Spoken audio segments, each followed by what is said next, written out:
Alison Bush. I'm a writer, editor, and I formerly worked at a publishing company. Today I'll be talking about 3 methods I personally use when I want to trick my brain into writing. Obviously no one starts writing not wanting to write. We do it because we enjoy doing it. So if you write and never enjoyed it, what are you doing? Like, just saying. But sometimes over time there's just not that motivation, especially if you have a deadline, whether self-imposed or from an agent or a publisher. And that's when you actually need to just make yourself do it, regardless of how you feel. That is why today I'm talking about the 3 ways I personally trick myself into writing, even when I don't want to.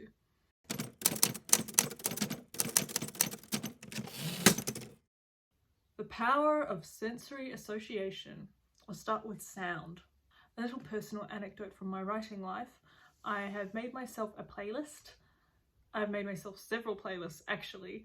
We don't need to talk about that. I've made myself a huge playlist for my overall project where I don't listen to that music anywhere else. I only listen to it in association with the world that I am writing. For anyone interested, it's a epic fantasy Nordic folklorisk trilogy. Follow me at an Ethereal Pursuit on Instagram. But because I've made myself this playlist that I only listen to in the context of writing, my brain now associates that music with the world I have built. So I'm taking a walk, a song comes on that is part of that playlist, I immediately start thinking about my story. And that's a way I've tricked myself to write, or to get into that mysterious flow that, creatives talk about, where you're just swept away into the river of inspiration and motivation. Like, the time just disappears with you. It's usually, like, for me, I think brain association with different things has really helped that. If I want to get into that mode, I will turn on my personal musical playlist, and that will help me get into that flow. Your brain is a powerful thing. It creates patterns. It recognizes patterns and repeats patterns. So if you manufacture those patterns and trick your brain, you can manipulate your own brain. I highly recommend it. The other sense I often use is smell. Yes, you heard that right. I only just started doing it this year. I bought myself a bunch of cheap salted caramel candles from Kmart, and I don't like that candle except when I'm writing. So now when I smell that salted caramel candle, I am in the mode for writing, and I found mixed with the music and with the smell of the candle, it helps me kind of get into that flow.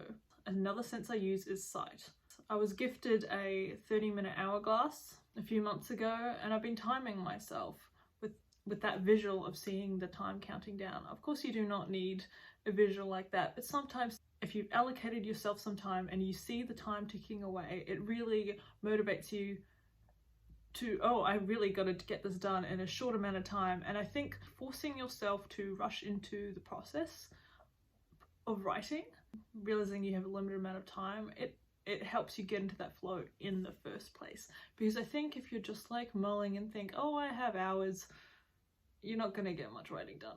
Like, you have to start, and it's that quick starting personally that helps me. Sometimes you could get an accountability person. I recognize we're getting a little bit off topic of the senses, but just bonus tip, I guess. Sometimes if you have a friend who's also a writer but struggles with motivation, maybe call them up at an allocated time each day that you guys want to write, and just put on a timer for 5-10 minutes and you both are writing on that call. I personally do this with my friends sometimes, and yeah, it's helped me actually when I was in a funk. I highly recommend that. Touch and taste are 2 other senses. I'm sure you could apply these association ideas with those. I invite you to consider ways in which you can use the 5 senses to associate a particular smell or sight or touch or taste even with the act of writing. Let me know in the comments below if you can think of any other ways that you can use the senses to create some great writing habits. I'm really curious to think of other ways. I'm always looking for new ways to make things more motivating. So really keen to hear your thoughts.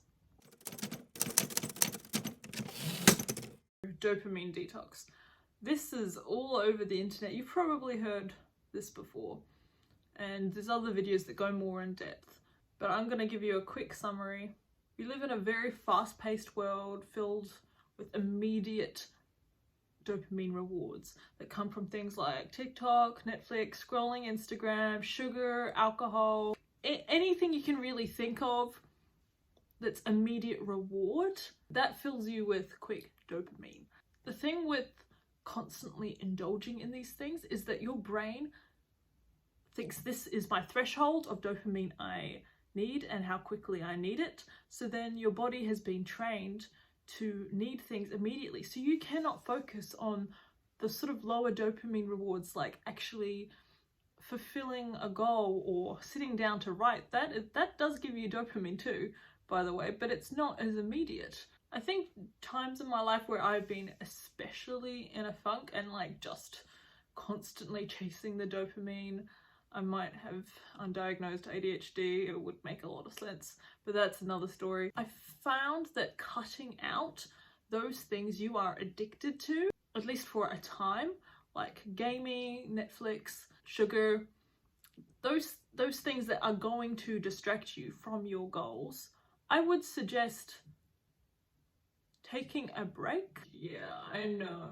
For however long you really need to. I personally will detox for a day, and then after that day, I'm usually feel a bit rewired, a little bit more open to alternative ways of finding dopamine.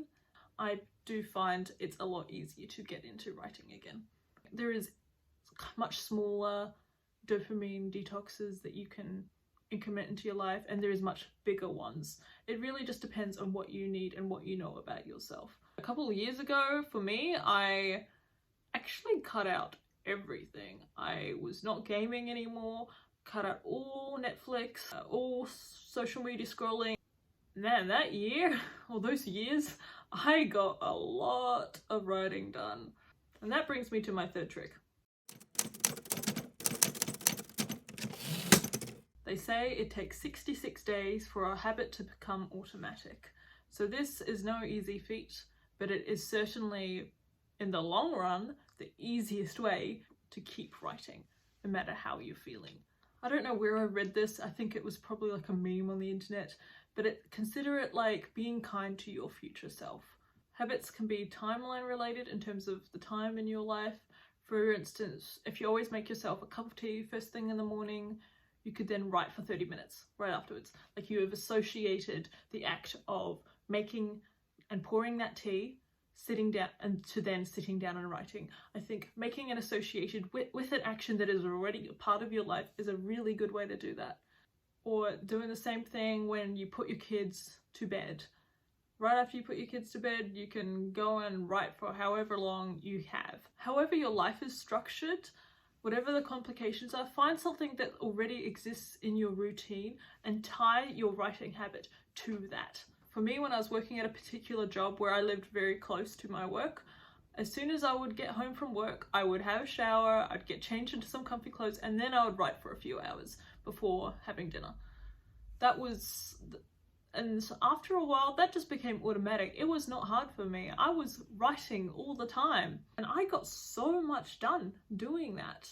Even if you're someone who hates structure and too much planning in your life, I would personally argue that creating habits actually gives you more freedom, because when things are automatic, you don't have to spend all this time agonizing and thinking about what you want to be doing, which is writing, and you actually just did it because it's become an automatic habit in your life.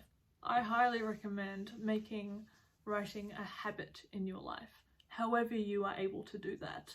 I hope you enjoyed this video about the 3 ways I motivate myself to write when I don't feel like it. If you want more inside tips on writing, editing, or publication, please consider liking and subscribing.